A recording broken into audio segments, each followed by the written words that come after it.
Hi and welcome to the channel. Today I'm going to be showing you how to prune a Buddleja bush.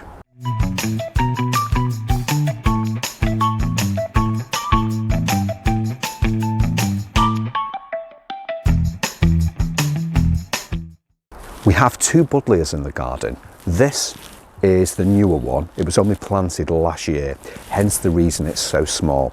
Buddlejas grow very, very big. Or certainly these varieties do. I'm not sure of the exact variety. It's a beautiful white one. Apart from that, I cannot remember. But we've got this small one, and then at the other side of the garden, it's a much larger Buddleja. And these are known as the butterfly bush. The reason it's called the butterfly bush is because butterflies absolutely adore this shrub. It flowers from mid to late summer, and when it does, you will find the flowers are just covered in butterflies, hence the name, the butterfly bush. And they just love drinking nectar from this amazing shrub. Now, the trick is with these, you can prune them quite hard and they will grow. They grow quite a lot of feet each year. So if you cut them right back, it's going to come back. The idea of cutting them as well is to try and minimize the big thick stems. If you're not careful, they become leggy. And when I say leggy, they end up with a huge trunk if you're not careful, or a few huge trunks coming from the base. If you just leave that growth on, you really need to prune them to keep them rejuvenated, to keep it fresh. Okay, so what I'm going to do, I'm going to use these today because they're out in the garden. Paul's already been using them. And if you could just come into here. What I'm going to do is take some of the growth back. Now, I'm not going to cut it down to the base. That would be the wrong thing to do. It doesn't need that, okay?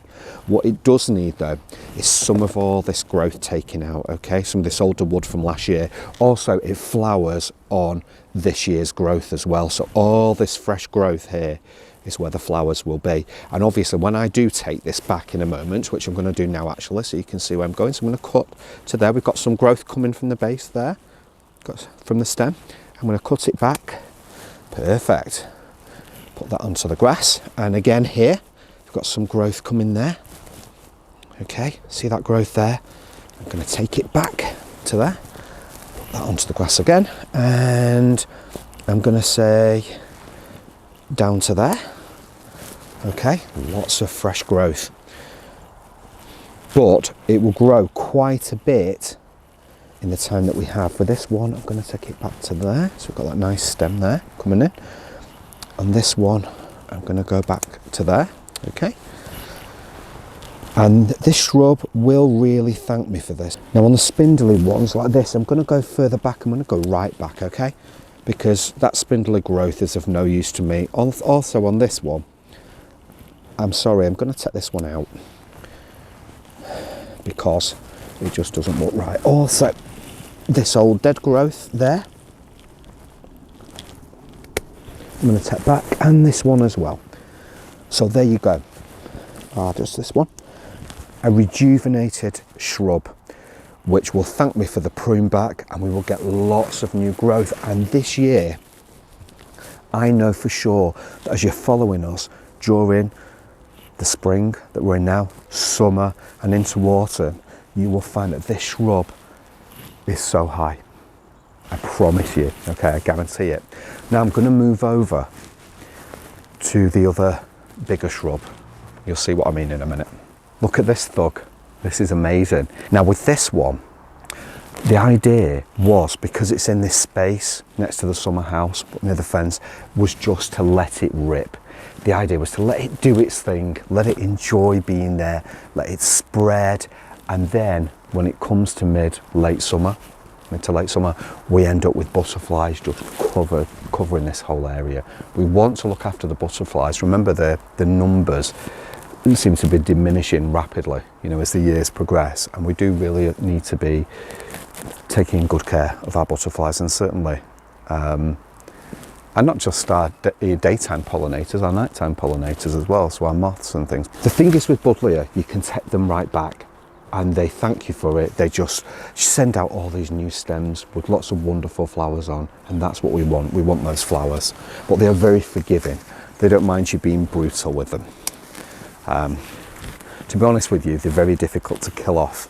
So if you're somebody that seems to have a lot of, should we say, fatalities in the garden, this is the shrub for you.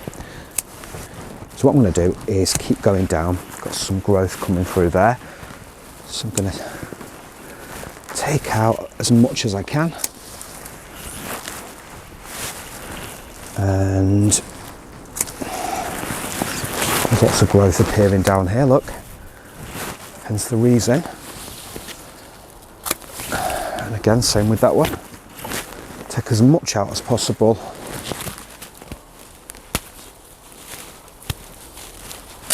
This is what I was saying about these thick stems.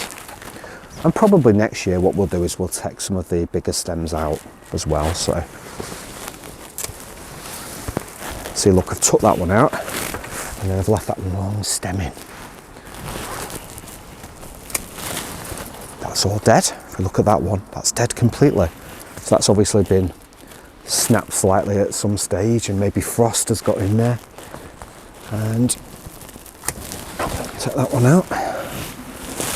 It's quite relaxing doing this. It's quite therapeutic because you know that the shrub is going to actually thank you for it. And I find that quite rewarding. So with that one, I'm going to leave that cross section on.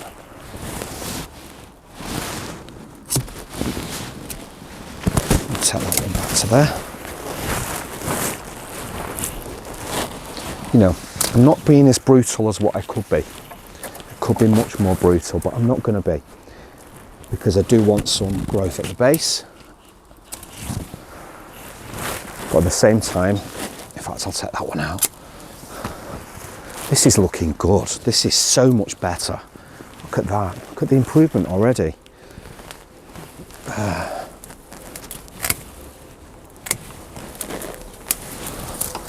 Look at that. Fantastic. That one's coming down as well. So see what I mean? You can be quite tough with it. I'm also taking out, notice these spindly dead stems as well. While I'm here, it will seem a shame not to take these out, because at the end of the day, what we're looking for is a neat shrub. It doesn't matter the fact that it's at the back of the garden, it's been hidden. So I'll take that one out. So it's crossing. Take this one out as well. Some dead wood on there. We're doing really well with this. I am very, very happy. I just want lots of lovely growth on here, ready for the, take that one out because it's crossing, take these spindly ones out, ready for the butterflies, because that's what I'm doing this for. That's why this bush is in the garden. It's not just for the sake of it, it's for the fact that we're looking after the butterflies. You know, we want a garden filled with them. That one. Now, as you can see, what do you think of that? I think that I'm going to just cut those pieces of privet. Right, so I'm taking that one out. Then I've got this long one that needs to, I'm going to take right back. Now, if you look at that now, I think I am more than impressed with this. I really think it's just the odd piece there. There's a couple of pieces that I'm trying to protect my coat because I'm in such a confined space. And the last thing I want to do is snag my nice jacket. So, I think I'm going to take that one back as well. No, take that one right back. I think that is what we're aiming for. I think that's good. We could go lower, we could keep coming back with these. We could take this one, for instance, back to that. Maybe I will. Do you know what? Maybe I will. Because that will just look neater. And same with this one as well, okay? That one's crossing, so I'm going to bring that out. I would say now that that is exactly what I was looking for. That is as near to perfect as we're going to get. And I'm just making sure that it looks as good as it possibly can. Now I know that this year there's going to be lots of growth on this, and before you know it, with the rain and the sunshine that we've been having, this shrub will be over the fence and beyond, and will provide nectar for lots of insects later on in the year. Thank you so much for watching my video on how to prune a buddleja bush. It's very much appreciated. Great to have you with us. If you've not already hit the like button, please do so now. Also, it will be a pleasure if you've not already subscribed to us, if you would subscribe. We really appreciate it. It's free to join. It's free to follow our videos. Also, if you've got any comments, please drop them in the comments box below. We really do look forward to hearing all your lovely comments about your gardening exploits. Thank you so much for watching, and we will definitely see you again on the next one.